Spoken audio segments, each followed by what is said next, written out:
Uma criança aprende muito mais rápido do que um adulto. Sim. Então, assim, quando você começa a mostrar a rota de fuga, a gente faz o levantamento, a gente fez um laudo técnico já da escola, a gente já faz um projeto com as adaptações. E nisso a gente entrega uma planta baixa já com um mapa de rota, onde é o ponto seguro, onde você tem um ponto de maior risco. Porque não é porque você vai fazer todo esse projeto, você vai adotar as medidas de segurança, que você não vai ter ponto de risco. Numa situação de crise, gente, cada segundo importa. São milésimos de segundo que você vai ter para a melhor decisão a ser tomada. No momento da crise, você não tem como improvisar, né, e achar que vai dar certo.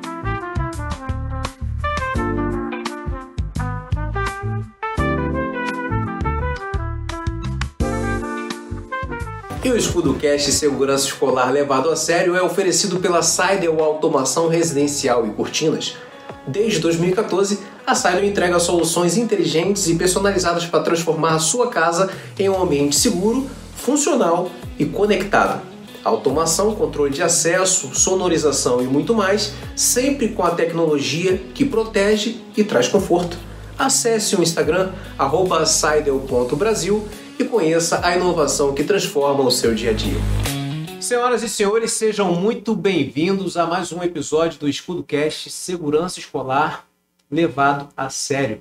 Eu sou Valci Carvalho e o tema de hoje é muito importante. Nós vamos falar sobre as questões estruturais das escolas. Nós sabemos que nenhuma medida isolada é suficiente para prevenir ou impedir um ataque por agressor ativo, mas elas são essenciais para configurar o conjunto preventivo e previsível para evitar esses casos de violência. E para falar sobre esse tema, com muita maestria e muita profundidade, eu quero apresentar a vocês o nosso convidado de hoje. Ele é engenheiro civil, perito em engenharia civil, sócio proprietário da Martins e Andrade Engenharia Limitada, meu amigo Douglas Augusto. Muito obrigado pela sua presença, meu amigo, pelo seu tempo. Boa noite, gente. Boa noite a todos. Eu te agradeço a confiança e, mais uma vez, poder participar desse projeto junto com você, poder estar juntos já há 2 anos, né? Que a gente vinha conversando aqui agora. São 2 anos de muitos estudos, de muita capacitação.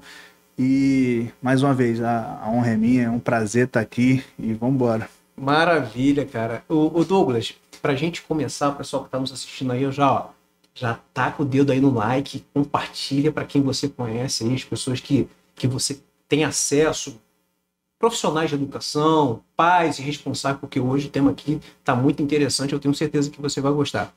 Douglas, a gente sabe que em muitas escolas nós temos esse problema dessa fragilidade em relação à parte estrutural.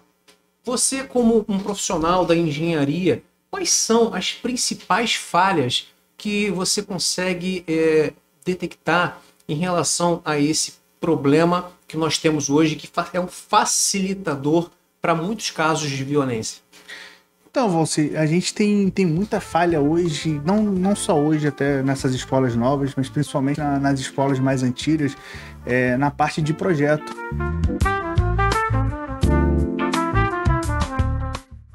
As escolas hoje já não são projetadas, nem as escolas atuais, nem as antigas, a situação de risco, a uma situação de ataque. Então, assim, a gente tem muita falha de projeto, fazer um projeto onde seja previsto uma situação dessa, onde a gente possa ter todos os pontos necessários para proteger aquelas pessoas que estão ali na escola. Como a gente vai abordar os assuntos em relação à rota de fuga, à entrada, a controle de acesso, onde tudo isso, as pessoas pensam muito hoje que a segurança vem de câmera, cerca elétrica, alarmes, e esquecem da estrutura em si. Um ambiente bem projetado, um ambiente bem estruturado, já para prevenir qualquer situação de risco, qualquer situação de perigo. Então, assim, se a gente parar para pensar, hoje um ponto principal seria a gente analisar um bom projeto. A falta de um bom projeto nessas escolas. E a gente sempre fala que é um conjunto de estratégias integradas, né? Nenhuma medida vai funcionar de forma isolada. Então, a câmera de segurança é importante? É importante. O muro alto é importante? É muito importante, mas é suficiente? Não é suficiente, né? Então, a gente tem que pensar na segurança escolar de uma forma macro, onde diversos pontos de fragilidade, a partir de estudos de casos, de episódios de violência que ocorreram no nosso país. A gente sabe que alguns municípios têm aquela questão da altura, né, do muro. Como que funciona essa questão da altura máxima dos muros das escolas? Então, por exemplo, aqui em Cabo Frio, a gente tem uma altura de 2,5 metros permitido pela legislação. Até 2,5 metros. Até 2,5 metros. O que a gente pode fazer é tentar trabalhar com formas de você aumentar essa altura de que não fira a legislação. Seriam as cercas concentinas, gradil, a gente fazer uma mureta mais baixa. Cerca viva também funcionaria bem, mas sempre lembrando em tentar fazer algo que também não sirva para a pessoa poder instalar. Porque numa dessa você tenta fazer uma cerca viva e tudo mais, ou algo que facilite muito na hora de uma pessoa que possa instalar. Se você parar para pensar, até um muro de 2,5 metros para uma pessoa, um adulto funcional ou um adolescente funcional, que ele consegue vir num certo impulso, uma pessoa consegue pular o quê? De 40 a 60 centímetros parado. Sim. Um impulso, a pessoa consegue pular um muro de 2,5 metros com uma certa facilidade. Um adulto funcional com um porte físico que possibilite ele a fazer isso. Certo. Então, assim, uma cerca concertina, as cercas elétricas. Esse complemento ele não ia afetar a legislação. Pode fazer. Não vai mudar. Então, a gente consegue vir a fazer isso, entendeu? Isso é importante falar. Importante porque, às vezes, o próprio gestor, né, fica ali muito preso à questão da legislação. Mas o muro é dessa altura porque a legislação não permite que o muro seja maior, né, para a proteção dos alunos. Então, sabendo que pode ser, existe essa opção de complementar o muro com essas opções que você acabou de colocar para a gente, isso é importante. Então, fica aqui a dica para você que não sabia dessa informação, de que você pode ir lá contratar sim, um profissional de engenharia para poder fazer esse trabalho na sua escola e garantir uma maior segurança para toda a comunidade escolar. Não é isso, Douglas? Isso aí. A gente consegue, apesar da legislação, como toda legislação, a gente consegue achar brechas que possibilitem a gente executar algumas medidas, que nos possibilite executar algumas medidas para implementar essa segurança também. Porque se você parar para olhar, se você ficar muito engessado, você fica limitado demais. Então, assim, como eu falei, a parte estrutural como um todo é a parte muito importante. É igual você falou, a câmera é essencial, mas onde que é posicionada essa câmera? Nós temos um corredor amplo, por exemplo, para você ter amplo acesso a tudo, ou você tem muito ponto cego? Porque a gente fala o seguinte, a câmera é muito importante, mas se você não tiver ali um operador, um controlador de imagem que seja treinado para controlar essas câmeras, ela só vai ser funcional para as investigações depois que o problema acontece.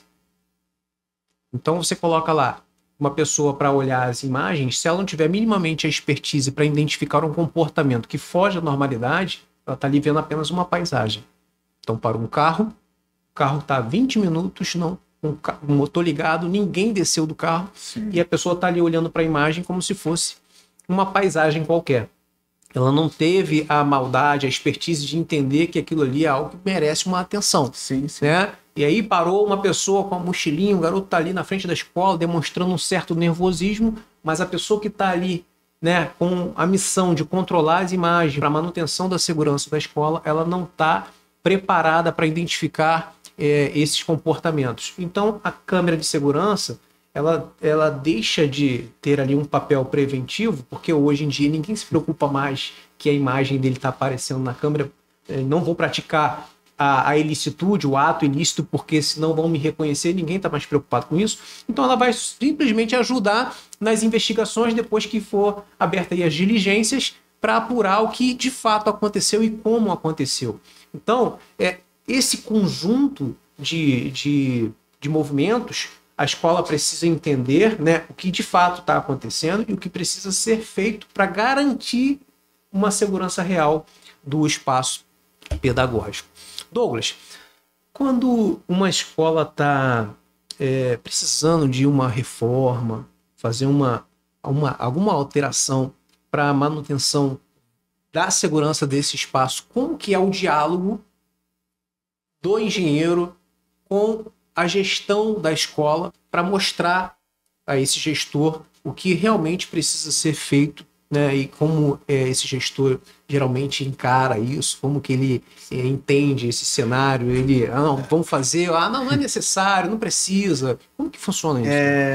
Então, vamos pegar do final, essa parte não é necessário, não precisa. A gente tem que chegar, tem que ter educar ao próprio gestor a entender, a fazer o que é necessário para a segurança das pessoas que ali estão, não só dos alunos, mas dos docentes também. Então, assim, nessa hora, não vale a pena você pensar em economia, você pensar isso aqui é caro. Porque a gente começa a falar de vidas. Quando a gente fala de vida, o que é caro? O que é caro? Entendeu? Então, assim, a gente chegar nessa parte, tem que ter um diálogo muito aberto. Uma coisa é o que é a pessoa pensar, isso aqui é caro. Ou a pessoa chegar, tem que ser um diálogo aberto, assim, de hora limpa. Douglas, eu tenho isso aqui de recurso para a gente poder implementar e a gente consegue, de acordo com as etapas, arrecadar isso aqui ou chegar nesse valor aqui X. Aqui o meu pé alcança. Então, assim, você sair do que é caro até onde é possível você fazer. Entendeu? Para você chegar, fazer. A primeira coisa a se fazer, um laudo técnico da escola, em geral. Você levantar todos os pontos falhos que tem nessa escola. Sim. O que é ponto falho, o que é um ponto crítico, o que é um ponto de muita urgência de você resolver. Porque se eu parar para você olhar, se você parar assim, uma escola a gente não tem recurso. Vamos falar de uma escola que é pequena, que está começando, a gente não tem o recurso para fazer isso agora. Mas a gente consegue fazer escalonado. A gente consegue fazer por etapas. A gente consegue implementar, igual como a gente estava vendo lá, e até em relação ao estudo do teste, as etapas dos selos que a gente vai ter. Sim. Então, assim, dos níveis de segurança, a gente pode vir fracionando. Sim. E é óbvio, traçando assim um cronograma para a gente poder chegar no selo de excelência. Exatamente. Então, assim, fazer um levantamento técnico, a gente tirar todas as dúvidas do corpo técnico de engenharia com relação ao uso da escola. Como é que é utilizada, quais são os horários de pico, quantos alunos a gente tem por sala, quantos docentes nós temos na escola. São pontos importantes, São pontos importantes da gente analisar, para a gente, fazendo esse levantamento, a gente fazer um levantamento de custos do que a gente vai ter que fazer ali, de obras necessárias, de isolar certas áreas da escola. Eu acho importante, cara, em relação a esse ponto que você tocou, quando o gestor ele pensa apenas em gasto, ele não pensa como um investimento, e aí a gente mostrar através dos casos concretos que isso, para ele, é segurança jurídica. Quando a gente faz um serviço e entrega um laudo técnico assinado por um especialista, isso é materialidade para caso ocorra alguma situação dentro da escola, ele apresentar, quem sabe, em juízo. Olha, nós contratamos, inclusive, um especialista que observou esses pontos de fragilidade, nos orientou, a gente seguiu todas as orientações dele. Então, assim, o que aconteceu foi... Porque, veja, o protocolo não é para a escola agora nós adotamos uma metodologia que esse tipo de problema nunca mais vai acontecer. Para que serve um protocolo de segurança escolar? Para evitar que novos casos ocorram através da percepção dos sinais que todos os casos que ocorreram, principalmente aqueles com vítimas fatais no Brasil, quando todos eles precederam de sinais, de ameaças. Então, os profissionais precisam estar preparados para identificar esses sinais, acompanhar esse comportamento que foge à normalidade, né? E até resolver o problema. Então, voltando na questão da segurança jurídica, quando a gente entrega documentado tudo aquilo que é executado no estabelecimento de ensino, a escola se protege juridicamente. Sim. Não é isso? É um corpo formado por vários profissionais. A multidisciplinaridade entra em ação. É o gestor da escola, aquela pessoa que está ali, que sabe todos os problemas da escola, porque ela sabe. Uhum. A pessoa especialista em segurança, que está aqui na minha frente, e o engenheiro. Com essa parte, a gente consegue vir a montar o que é necessário para você ter nessa escola. Não adianta ser só a visão do engenheiro. Só a visão do engenheiro, a gente vai fazer um projeto ali, beleza, é o que eu estou vendo, é o que eu estou analisando. Aí, qual é a necessidade dessa escola? O engenheiro não vai saber te dizer a necessidade real dessa escola do que a pessoa que está ali naquele ambiente. E aí entra a pessoa da segurança. Quais são os pontos aqui para a gente poder adaptar, para a gente poder alocar? Quais são os pontos falhos? A gente fala de um projeto, a gente fala de uma pessoa que está ali no dia a dia, e a gente está falando da pessoa de segurança que já é treinada para isso. Exatamente. Então, assim, a gente tem que envolver todo esse corpo. Claro, se a gente parar para olhar, tem muitos outros profissionais também que vão ser envolvidos num projeto desse. A gente for entrar em primeiros socorros, mas aí é debate para mais pra frente. Inclusive, a gente já trouxe aqui especialistas em primeiros socorros, que falou com muita propriedade, inclusive um paramédico de combate do Batalhão de Operações Policiais Especiais aqui do Rio de Janeiro, e uma bombeiro militar, todos com mais de 20 anos de experiência de carreira, e foi um episódio, você acompanha aí, entra no nosso canal do Escudocast, Segurança Escolar Levada a Sério, você vai ver esse episódio, assista, compartilhe. Então, a gente traz aqui informações com a finalidade exclusiva de elevar o seu nível de consciência para que você possa entender o que realmente está acontecendo. Sim. Não é isso? Você possa entender isso. Quando a gente fala da importância do treinamento em tempo de paz, as escolas precisam entender que o treinamento é tão essencial quanto ensinar português, matemática, ciência. Treinamento, como fazer uma evacuação de urgência, né? Mas para isso tem todo um critério que precisa ser ensinado. E é isso que a gente traz para vocês aqui. E para auxiliar ainda mais esse cenário do treinamento, a gente traz a figura, de novo, aqui do engenheiro, para falar da importância do mapeamento dessa escola com os principais pontos de fuga. Não adianta que no momento da crise, nenhuma pessoa vai saber exatamente qual é o caminho que ela vai fazer para sair daquele ambiente contaminado se ela já não tiver treinado antes. Sim. Tem que ter tido um treinamento, né? E aí, quando a gente fala da planta baixa, onde o engenheiro faz lá o quadro, com os fazer um mapa, a gente consegue fazer um mapa. Se você parar para pensar em empresas, tem um mapa de circulação naquela empresa, com as áreas de ponto crítico. Qualquer criança identificaria o ponto de acesso, dá para fazer colorido? Sim. Você consegue colocar a parte de acesso.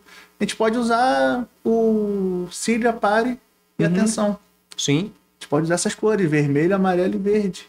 Exatamente. Se você parar para pensar. E aí, dependendo da estrutura da escola, do tamanho dessa escola, esses quadros serão colocados em pontos estratégicos. E eu falo que, você perguntou se qualquer criança sabe, eu vou usar o exemplo do meu filho. Meu filho vai fazer 3 anos. Quando eu paro no sinal vermelho, é a primeira coisa que ele fala: papai, tá vermelho, pare. Não avança não, tá? Não pode ir, papai. Então, assim, se você parar para pensar, qualquer criança vai saber identificar se você fizer exatamente o que você está falando aqui, de tempo de paz, você treinar aquela criança. Uma criança aprende muito mais rápido do que um adulto. Sim. Então, assim, quando você começa a mostrar a rota de fuga, a gente faz o levantamento, a gente fez um laudo técnico já da escola, a gente já faz um projeto com as adaptações. E nisso a gente entrega uma planta baixa já com um mapa de rota. onde é o ponto seguro, onde você tem um ponto de maior risco. Porque não é porque você vai fazer todo esse projeto, você vai adotar as medidas de segurança, que você não vai ter ponto de risco. Mas é identificar onde é esse ponto de risco. Por isso que a gente fala da importância da avaliação da cena. Como que um aluno, como que um profissional de educação, ele vai saber como identificar, avaliar a cena, saber o momento de sair de um ponto ao outro com segurança, se ele não passar por um treinamento antes? Ele precisa ser ensinado. Por que a gente traz essas informações para vocês? Numa situação de crise, gente, cada segundo importa. São milésimos de segundo que você vai ter para decidir qual é a decisão, a melhor decisão a ser tomada. E quando existe o treinamento anterior ao fato real, tudo facilita. Porque, imagina, você está diante de uma situação de crise, né? E aí você precisa gerenciar aquilo ali, mas o seu HD está vazio em relação à questão de fazer uma evacuação, tem as crianças gritando, aquele desespero todo, e isso vai te desestabilizando emocionalmente. Você, no nosso jargão, a gente fala que cola as placas, porque você não consegue responder os seus estímulos cognitivos. Você vai travar, e aí é onde o medo se transforma em pânico. Uma pessoa em pânico, ela não consegue fazer absolutamente nada. E o que acontece a partir daí? Você acaba potencializando as chances de se tornar um alvo. É isso que acontece. É por isso que a gente traz isso para você, né? E aí, quando a gente fala aqui, Douglas, muita gente acha que assim, mas isso está acontecendo muito lá em São Paulo, no sul do país, está acontecendo lá aqui, em alguns lugares perigosos. Olha, isso não tem absolutamente nada a ver com o índice de criminalidade local. Absolutamente nada. São problemas que estão na cabeça das pessoas. E os sinais estavam lá ou estão lá na maioria das vezes. Eu falei aqui outro dia, nessa pesquisa que eu fiz, mais de 80% dos casos de ataques por agressores ativos no Brasil, com vítimas fatais, os agressores tinham ou tiveram vínculo com a escola em algum momento. Alunos, ex-alunos, funcionários. Então, aquele comportamento, né, que talvez não transmitia nenhum tipo de ameaça, né, às vezes aquele aluno que estava sofrendo um bullying, por exemplo, que mais de 70% dos casos, a origem dos ataques é o bullying, ele passa a ser uma grande ameaça tempos depois. E é isso que a gente traz para você entender todo esse cenário, né, o que acontece, e a gente trabalha em cima de quê? Que a segurança escolar, ela deve ser compartilhada. Nunca terceirizada. Qualquer coisa eu ligo para a polícia. Qualquer coisa eu ligo para o segurança, eu ligo para um pai de aluno que é policial. Não vai resolver. Porque a dinâmica ela é muito rápida, as coisas acontecem muito rápido. E a finalidade do agressor ativo, vale a pena lembrar, que é fazer o maior número de vítimas no menor espaço de tempo. Não é isso? Então, voltando aqui, Douglas, para o nosso ponto, né? Sabendo que cada segundo, cada milésimo de segundo importa, como que pode ser feita essa sinalização nas escolas? Porque o chão também, se tiver sinalizado, ajuda bastante. Sim. Né? Como é que a gente pode fazer isso? A gente pode trabalhar tanto com a sinalização nas paredes, as indicações com placas. As placas não precisam... Pode ter a parte escrita e a parte intuitiva. A parte toda intuitiva, as setas. Para a pessoa... é uma escola com crianças menores. Tem a seta de indicação, a sinalização no chão, com sinalizações com orientação para onde você ir, sinalização até, por exemplo, quando a gente chegar num canto seguro, aqui, a gente chega nesse ponto que você indica que é um canto seguro, pare e você consegue aqui realmente ter uma atenção.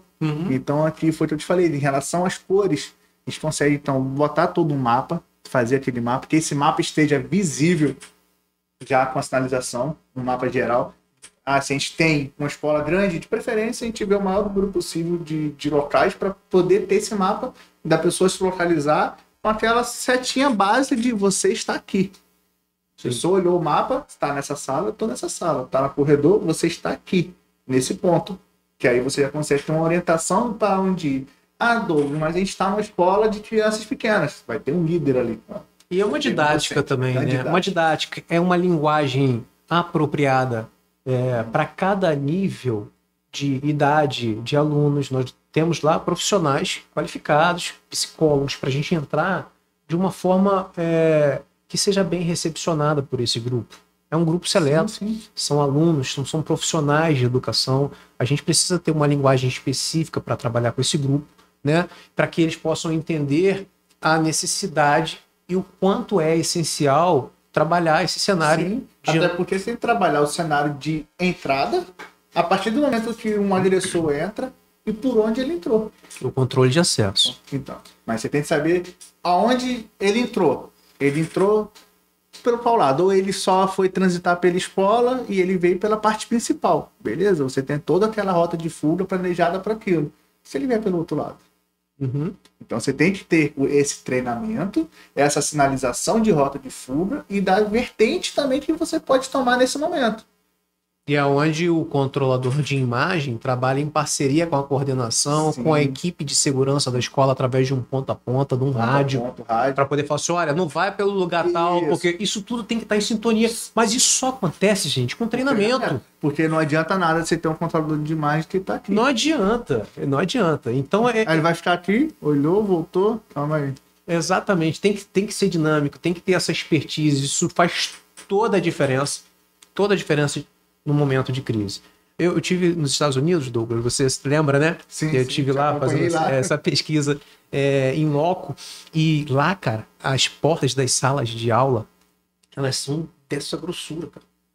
Então, assim, quando existe uma situação onde o código vermelho é acionado, as crianças fazem a barricada, né? Aquela porta trava ali, fecha, mas você vê que é uma outra estrutura. Sim. Só que a gente pode trazer algumas fazer algumas adaptações que são totalmente factíveis, a gente fazer com a nossa estrutura, com a realidade do nosso país, que vai funcionar muito bem. A questão do ponto seguro, por exemplo, a gente avaliando isso, a gente sabe que a gente precisa de um ponto estratégico, mas qualquer ambiente fechado, ele pode funcionar como um ponto seguro. Para isso é importante as pessoas entenderem o quê? Se o momento não for apropriado para correr, como diz lá o protocolo internacional de segurança que foi disseminado pelo FBI, no primeiro movimento você tem que correr, fugir daquele local. Mas se não for possível, você tem que se esconder, buscar um local de abrigo. Então, se você encontrou esse local de abrigo, você tem que seguir o restante do protocolo. Controle de ruído, controle de luminosidade, fazer uma boa barricada. Tem muita gente que não sabe fazer uma barricada de forma correta. Se você olhar também em relação a isso, algumas escolas aqui na região, a porta, além de ser uma porta de madeira, da mais barata possível, sim, não é investimento para eles, né? Uhum. Que era para ser, você falou dos Estados Unidos, que a porta é uma porta de segurança. Sim. Aqui não, aqui é uma porta frágil e algumas escolas aqui, até novas também, que tem a porta e tem um visor na porta. Um visorzinho ali de acrílico, de policarbonato. Sim. Que se a pessoa empurrar, já sai. A pessoa não precisa nem abrir a porta. O agressor não vai precisar nem abrir a porta para, se tiver armado, atirar dentro. Só empurrar aquilo dali, atirar, fazer vítima, vamos para outra sala, vamos para outra, para outra e para outra. Então, assim, se você parar para pensar, realmente, aqui, infelizmente, no Brasil como um todo, e a nossa realidade aqui na região dos lagos, eu posso falar porque eu já fiz serviços em algumas escolas aqui, já participei de diversas etapas de construção de escolas aqui, em assessoria também, na parte de projeto, vai visar sempre a economia. A economia. Esse é o problema. São poucas pessoas aqui, são poucas instituições que pensam na segurança, que fazem esse investimento. Entendeu? Da gente tentar, pelo menos até onde o pé da pessoa alcança, até onde a estrutura escolar também permite. Mas sabe por quê? Sabe por que isso acontece? Porque quando ele pensa em economia, ele está pensando apenas naquela economia. De colocar um material mais barato, né? Porque ele está visando apenas aquela alteração, aquela mudança. Quando ele começar a analisar, e a gente traz essa reflexão para você que está nos assistindo aí, que já que você se preocupa com a economia, que escolas que tiveram problemas, né, principalmente as particulares, que existe ali uma relação de consumo. E se você falha na segurança, você falha na prestação de consumo. Né? Escolas que tiveram problemas com ataques por agressores ativos, com vítimas fatais ou não, ou só feridos, não importa. Se houve dano, a escola é obrigada a indenizar. E a gente traz um exemplo do que aconteceu em Cambé, na cidade de Cambé, no Paraná, onde as famílias estão pedindo quase 2 milhões de indenização para a escola, pelo caso que aconteceu lá em Cambé. Então, se você não entender que o que a gente está tratando aqui leva para você segurança jurídica, é sobre segurança jurídica, de você ter tudo que for implementado, documentado através de laudo, de materiais que você pode apresentar em juízo caso ocorra uma eventualidade dessa natureza. E aí você vai entender o que realmente é uma economia. Sem contar que a gente nem toquei no assunto do rótulo que essa escola passa a carregar, né, por conta de ter acontecido algo dessa natureza. A escola que foi atacada, que teve um problema lá, que um aluno morreu, que um aluno ficou ferido, que teve tiro dentro da escola. Ou seja, os pais ficam preocupados, eles não vão querer matricular os seus filhos numa escola que carrega esse rótulo negativo. Então, se a gente olhar bem para esse cenário, isso quebra uma escola. Isso quebra uma escola. Então, você que está preocupado com a questão da economia, pensa nisso. Porque esse investimento que você está fazendo pode te poupar de muita coisa, né, que vai fazer você, que pode fazer você mexer aí nos cofres da escola e te trazer um prejuízo bem maior. Sim. Mas as pessoas vão pensar geralmente depois que acontece algo próximo. Igual seguro de vida, né? Seguro de carro. Seguro de carro. As pessoas vão pensar nisso depois do que acontece. E se a gente parar para pensar, ainda mais hoje, no estado que a gente vive, no Rio de Janeiro em si, o acesso à criminalidade, às armas que o pessoal tem, que é muito fácil. Então, assim, eu acho que, parando para pensar com calma, direitinho, abordando toda essa parte aqui do prejuízo que a escola vem a tomar, um processo de milhões, uma escola quebra no primeiro. Imagina em alguns. Quebra no estalar de Deus. Quando acontece, não vai ser um processo só. Não é, e assim, não é só quem foi atingido diretamente, né? Quem foi ali uma vítima direta, ou da família que teve ali um ente que morreu ou que ficou ferido, que pode ajuizar uma ação. Qualquer criança, qualquer profissional que esteja no momento do fato ali, ele pode ajuizar uma ação, porque a partir do momento que gera um dano, o artigo 186 do Código Civil ele é bem claro. Aquele que por ação ou omissão, negligência ou imprudência, causar dano a outrem, ainda que exclusivamente moral, ele é obrigado a reparar, como diz lá o 924, se eu não me engano, do mesmo artigo do Código Civil. Então, você precisa entender que, imagina, uma escola com 600 alunos, acontece algo, as 600 famílias resolvem ajuizar uma ação. É penoso demais para essa instituição. E a gente precisa entregar isso. Olha, eu preciso falar a realidade para você. Esse problema de violência nas escolas já deixou há muito tempo de ser um caso isolado, já virou uma recorrência, infelizmente. Sim. Infelizmente. As pessoas não tratam muito isso como prioridade, você, até porque muitos pais, principalmente, não sabem o que acontece dentro de uma escola. Vou te falar que eu cheguei aqui em Cabo Frio comecei aqui na 6ª série. E naquela época, há 19 anos atrás, eu já vi gente indo armado para a escola. Eu já vi gente levando arma. Entendeu? E por isso eu te falei, ainda mais porque a gente está no estado que a gente está, que o acesso a uma arma é muito fácil. Infelizmente.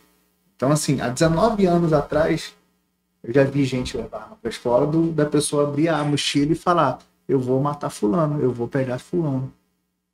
Então você imagina, nos dias de hoje, naquela época não tinha muito disso aqui não, WhatsApp, não tinha Instagram, não tinha o acesso que tem hoje. E hoje em dia, se você parar para olhar, o que as pessoas fazem até por mídia, por like, foi o que você falou, a pessoa não tá mais nem aí se tem uma câmera gravando, se vai aparecer o rosto dela.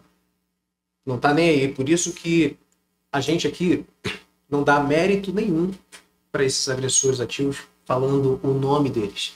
Eu escrevi um livro agora, você que está nos acompanhando pela primeira vez, já está na plataforma da Amazon, pode ir lá procurar. É o Método Escudo 360, um guia estratégico para escolas mais seguras.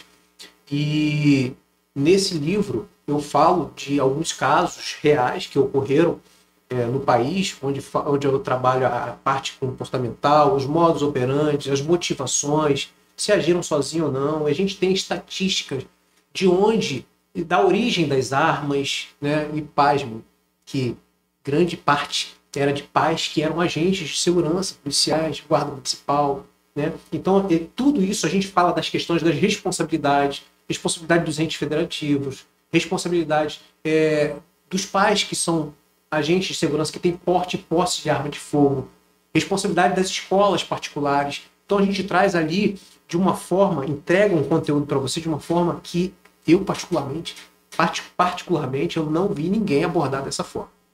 Então, foram alguns anos me dedicando a esse assunto para entregar o melhor para você. Então, corre lá, você já pode garantir o seu exemplar. E voltando aqui, Douglas, na sua avaliação como um excelente profissional que você é, o que precisa estar atento às manutenções preventivas, né, que para elas serem inspecionadas com maior frequência? Então, se a gente parar para pensar até que a gente está aqui, vamos trazer o assunto para a região dos lagos, uma área de muita salinidade. Então, assim, vamos pensar em portões. Como é que estão esses portões? Como é que estão? A maioria aqui das escolas a gente sabe que são com cadeados. Sim. Como é que estão esses cadeados? Eu tive um relato agora de um cliente meu que ele falou: pô, Douglas, eu botei um tapume na obra, meu cadeado por uma semana já foi pro lixo. Que a maresia é alta. Então, a gente tem que ter uma manutenção preventiva, principalmente em áreas que a gente tenha ponto de corrosão, ponto de ferrugem, portões, grades, as próprias portas, tá? Porque o pessoal que não é daqui, não é da região, pode achar estranho, mas assim, nas próprias portas a maresia ataca as dobradiças, as fechaduras. Então, se você olhar aqui, tem muitas portas. Se você adentrar em muitas escolas públicas aqui, principalmente, você vai ver que tem muitas portas que não funcionam a tranca. E uma porta, para se ela não funciona a tranca, você já tem um ponto frágil, já tem um ponto facilitador para qualquer pessoa que venha entrar aí com seus objetivos de agredir. Tem muita porta automática também, né? Sim. Eu já fui em algumas escolas, cara, que você chega na escola, tem lá um interfone, né? E você se identifica naquele interfone. Ah, eu sou o fulano de tal, pai do aluno tal. E alguém a 20 metros de distância aperta um botão e abre o portão. O portão abre e você entra.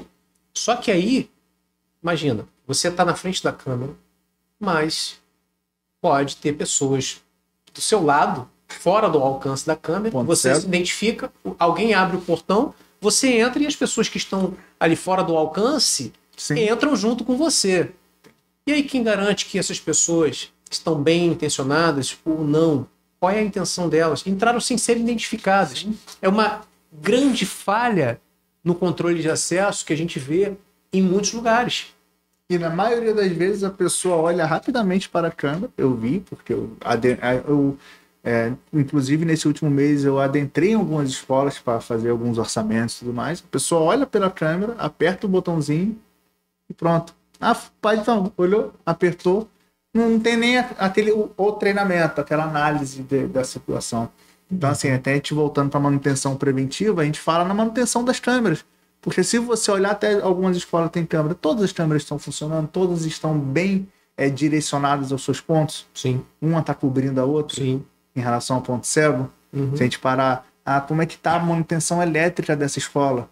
Como é que está o quadro de distribuição? Tem risco de ter um pico de energia e ter um apagão geral?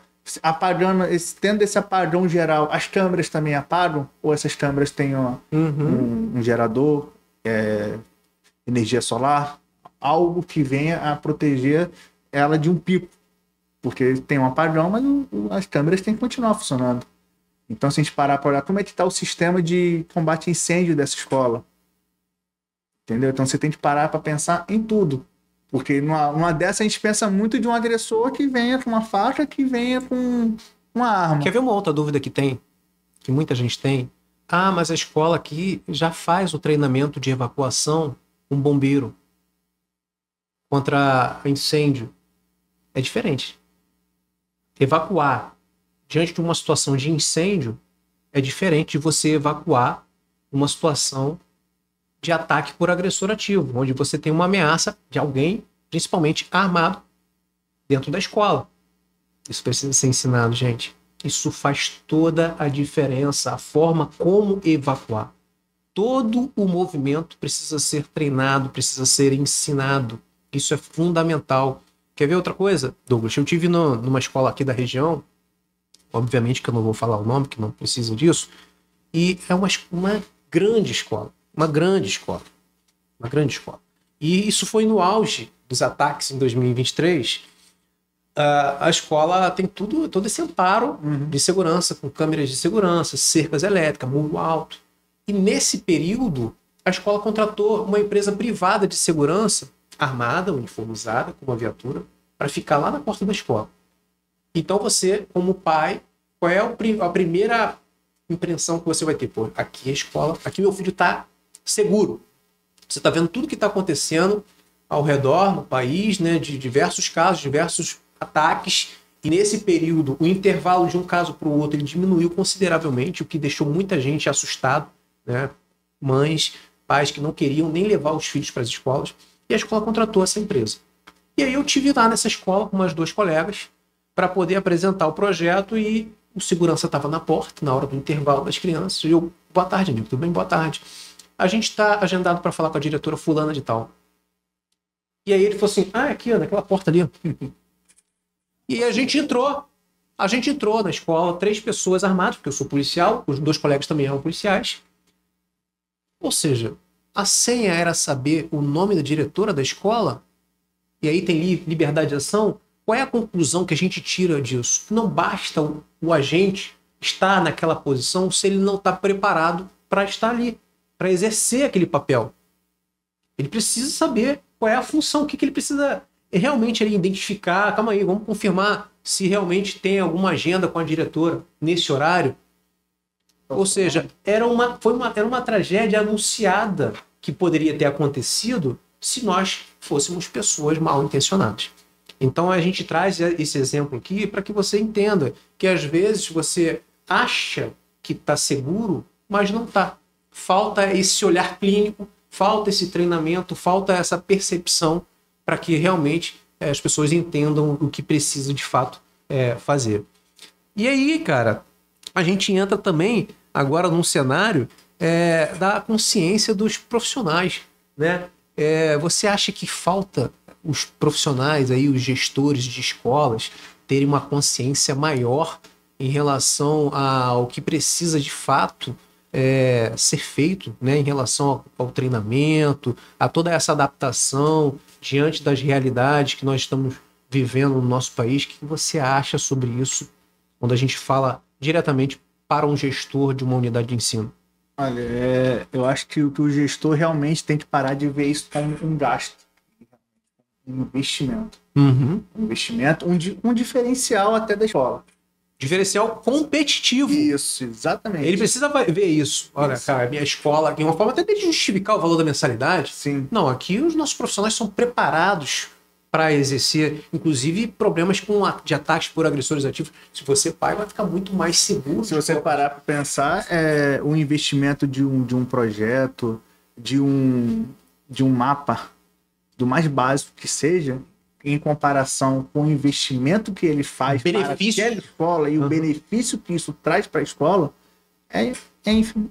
Sim, sim. Então, assim, é o gestor começar a olhar, sinceramente, até como se fosse o filho dele realmente estivesse ali naquela escola. Se não estiver, como se o filho dele estivesse na escola. E eu acho também, cara, se o cara tiver minimamente um olhar voltado para a questão do marketing, ele vai entender do ROI, que é o retorno sobre o investimento, né, de quantos novos alunos essa escola pode captar só porque ela se mostrou ali preocupada com esse cenário da questão da segurança, do espaço pedagógico. Se ele olhar para esse cenário e mostrar para os pais, olha, aqui nós agora estamos adotando uma medida de segurança que é diferente, que é inovadora. Que pai vai querer uma escola que realmente esteja preparada para esse cenário? Uma escola que tem uma equipe preparada para isso. Irmão, eu vou falar para você aqui, para você que está nos assistindo aí. Pesquisando esses casos, que eu pesquisei de 2011 a 2024, a quantidade de vezes que eu me emocionava vendo os pais chorando, a avó chorando, a minha única neta, tinha 12 anos lá em Aracruz, a Selena é o nome dela, 12 anos, única neta. Os profissionais de educação, aquela professora Elizabeth, 71 anos, com um aluno de 13 anos, deu uma facada nas costas dela, matou a professora, ficou a vida inteira ali exercendo o seu papel como uma educadora, como uma profissional de educação, e teve a vida interrompida dessa forma. Então, assim, não espera acontecer não, gente. Não acho que aconteceu lá, que pena que aconteceu com o estado tal, que pena que aconteceu. Aqui não vai acontecer, não espera não, porque esse tipo de situação é imprevisível. Você não tem como prever que vai acontecer. Nenhuma escola no Brasil que foi atacada, ela esperava que seria atacada, cara. Você acha que queria? O caso que aconteceu em Suzano, olha aquela fragilidade no controle de acesso, que os dois agressores entraram pela porta da frente, sem controle de acesso nenhum, né? Então, assim, você vê como a ausência de treinamento, a ausência de preparo, ela potencializa o dano dentro de uma unidade de ensino, né? Que poderiam ter sido ali mitigados por conta de um treinamento, né? Que possa acontecer em tempo de paz. Exatamente. Da mesma forma que você falou, a sua facilidade em adentrar a escola, você e mais 2 armados. Entendeu? Nenhum procedimento ali da pessoa fazer um mínimo de uma confirmação que seja, de pedir um documento, de olha, só um minutinho, passar um rádio ali pra dentro. Ó, fulano de tal tá aqui agora, posso liberar a entrada, tem horário marcado com ela aqui, confirmo, positivo, né? Quer ver outro detalhe? Qual é a rotina do profissional de educação na maioria das vezes? Ele chega na escola, secretaria, sala dos professores, sala de aula, ele dá a sua aula, depois ele faz o mesmo roteiro, secretaria, sala dos professores, e vai para casa. Ele não tem o hábito, por exemplo, de conhecer aquele ambiente de onde ele trabalha em tempo de paz, sabe? E aqui atrás tem um portão que dá na rua de trás, nos fundos. Não sabia. E aqui tem um muro que dá para pular, então se acontecer alguma coisa eu posso correr aqui e pular, que eu consigo pular esse muro. Ele não tem esse hábito porque ele não acredita, não acha que isso pode acontecer, ou que possa acontecer. Então, conhecer o ambiente faz parte do plano de ação de uma prevenção eficaz. Porque se acontecer uma eventualidade, ele sabe que ali tem um portão que está no muro de trás, na rua de trás, ele tem um muro que ele consegue pular. E toda essa estrutura que a gente entrega de treinamento, ele faz a diferença na hora da crise, porque, como eu disse, no momento da crise, você não tem como improvisar, né, e achar que vai dar certo. Não tem como. Então a gente traz com toda a riqueza de detalhes que a pessoa precisa fazer. Mas você faz o que? Você dá uma palestra? Obviamente que não é só isso. Obviamente que não é só uma palestra, porque se nós estamos defendendo que não existe medida de segurança isolada que vai funcionar com eficácia nas escolas, seria contraditório a gente entregar uma palestra e achar que 2 horas de conversa, de bate-papo ali, que as pessoas vão ficar expert em segurança escolar. Então é uma série de coisas, série de medidas que a gente entrega, que pode ser feita de forma gradual, onde nós temos o profissional de engenharia, nós temos o profissional de psicologia, psicopedagogos, nós temos o profissional de atendimento pré-hospitalar. Mas por que atendimento pré-hospitalar? Porque o caso de Aracruz, Espírito Santo, onde o agressor atacou 2 escolas simultaneamente, né? Uma das professoras morreu no hospital. E eu fiquei pensando, por que essa professora morreu no hospital? Talvez dos colegas que não foram atingidos não estavam minimamente preparados, nem de forma técnica e nem psicologicamente, para conter uma hemorragia. Ela estava jorrando sangue ali. Então é imprescindível que tenha esse treinamento para as pessoas saberem como fazer um tamponamento, como usar um torniquete, e aumentar as chances de sobrevida de uma vítima. Porque quando a pessoa está jorrando sangue o tempo inteiro, o que acontece? Choque hipovolêmico, parada cardíaca, óbito. Eu sei porque eu fiquei 6 anos trabalhando na ambulância e, para quem não sabe, eu participei do resgate, infelizmente, do caso que aconteceu em Realengo em 2011 daquelas crianças. Então a gente tem propriedade para falar sobre isso. Quando a gente mergulha nesse cenário é porque a gente ama a vida. E a gente não quer que outros casos como esse voltem a acontecer. E a gente sabe que existe um caminho, a gente só quer entregar e mostrar para você qual é o caminho. Por isso que a gente traz aqui profissionais altamente qualificados que vai ajudar a gente a mostrar para você que caminho é esse. É ou não é, Douglas? Isso aí, meu amigo. Falo pra caramba, né, cara? É muito tudo, cara. Eu tava até falando que há 2 anos atrás você me chamou para participar, para embarcar com você nessa jornada e de lá para cá, assim, a cabeça vem fervilhando, a gente tá sempre ali trocando, sempre mandando, vamos atualizar, vamos ver aqui essa parte, como é que a gente consegue fazer uma planta, um projeto, em quanto tempo a gente consegue esse projeto aqui, olha, Douglas, esse ponto aqui, o que a gente consegue fazer, essa escola tal. Sim. Então, assim, a gente vem abordando muito isso, cara, a parte da secretaria, como a gente isola a secretaria. Você vai falar isso agora, cara. Eu vou bater papo aqui, filho. Já tô perdendo já. Eu ia falar sobre isso agora, né? Da secretaria. Por quê? Você que não tá entendendo ainda. Gente, a secretaria, ela não pode dar acesso aos demais ambientes da escola. Secretaria, rua, secretaria. Qualquer estranho, o ex-aluno, mas por que você está falando isso? Porque é estudo de caso. O caso que aconteceu lá em Cambé, por exemplo, um ex-aluno de 21 anos chegou na escola falando que queria um histórico escolar. Estava com a mochilinha. Posso ir ao banheiro? Pode. Foi ao banheiro. No banheiro tinha um machado e uma arma. Ele tirou, quando ele saiu, já se deparou com 2 adolescentes. Uma menina de 15 e um garoto de 16 anos. Matou já os 2. Ex-aluno é aluno? Então ele precisa ter a escola precisa ter um protocolo específico para isso. Calma aí, você quer o quê? Eu quero um histórico. Então você tem que fazer um agendamento prévio. Você falar o dia e a hora que você vai vir à escola e qual é o documento que você precisa. Porque se for possível ser encaminhada essa documentação via digital, assim será. Se não for possível, a equipe já vai estar aqui, olha, dia tal, o aluno falou que vai vir, o ex-aluno falou que vai vir aqui buscar essa documentação, já prepara aqui, tal, a equipe já vai preparar a documentação e a hora que ele chegar, toma aqui o documento, ou seja, a estadia dele vai ser a menor possível naquele ambiente. Mas eu quero conhecer a escola, o ambiente e tal. Se a diretora autorizar, assim será, mas acompanhado durante todo o percurso. Eu vou ao banheiro, alguém acompanhando, até ele sair. Não é simplesmente ficar caminhando dentro da escola, porque tem escola aqui que a gente chega, você entra para ir na secretaria, você passa no parquinho das crianças. E a gente viu o que aconteceu lá no sul do país, do agressor que pulou o muro e foi no parquinho das crianças com um machado, todas as crianças com menos de 2 anos de idade, né? Foram 5 crianças, 2 professoras com um machado. Então, é sobre isso que a gente fala. A gente não está falando aqui de um caso hipotético. E se acontecer, não são casos reais que já ocorreram no nosso país. A gente não está falando do país lá dos Estados Unidos, da Indonésia. A gente está falando do Brasil. Então é sobre isso, cara. Quando a gente fala da parte da estrutural, o que a engenharia pode colaborar para poder, principalmente as escolas, Douglas, que já está lá em pleno funcionamento, mas essa secretaria tem esse ponto de fragilidade. Tem como alterar isso, mudar? Sim, com certeza. A gente consegue, através de uma análise técnica, através de um projeto, e se você parar para pensar, o pessoal hoje pode achar, mas é muito complexo para a secretaria. Não, uma secretaria hoje, isolar uma área, se você parar para pensar com os métodos construtivos que tem hoje em dia, é muito fácil, muito simples.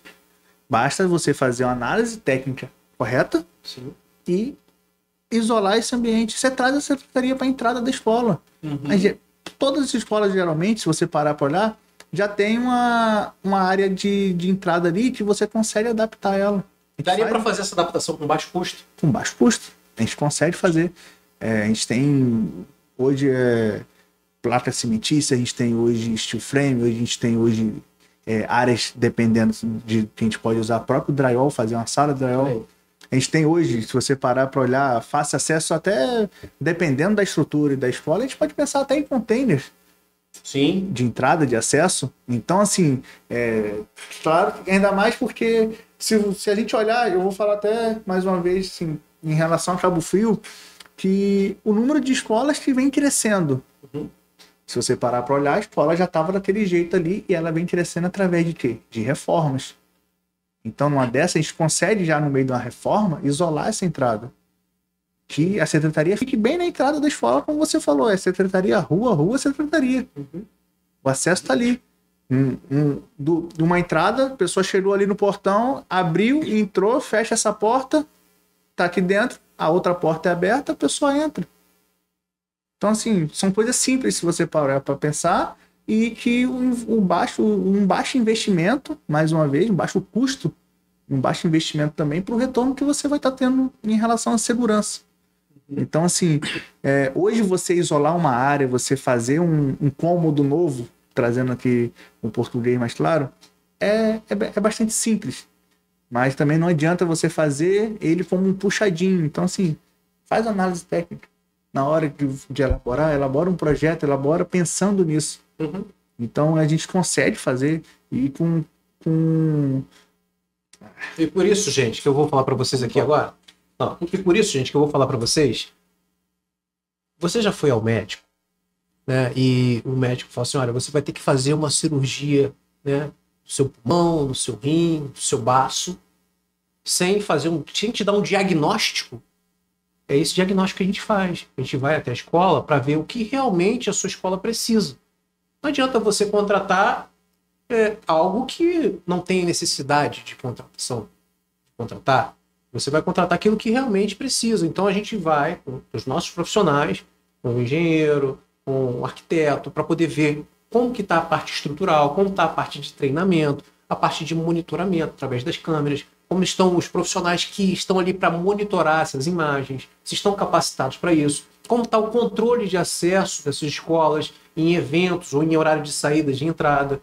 Tudo isso a gente vai entregar para você documentado. Olha, essa parte aqui você está 100%, aqui está 70%, aqui você precisa melhorar. Tal. A gente entrega esse laudo pronto.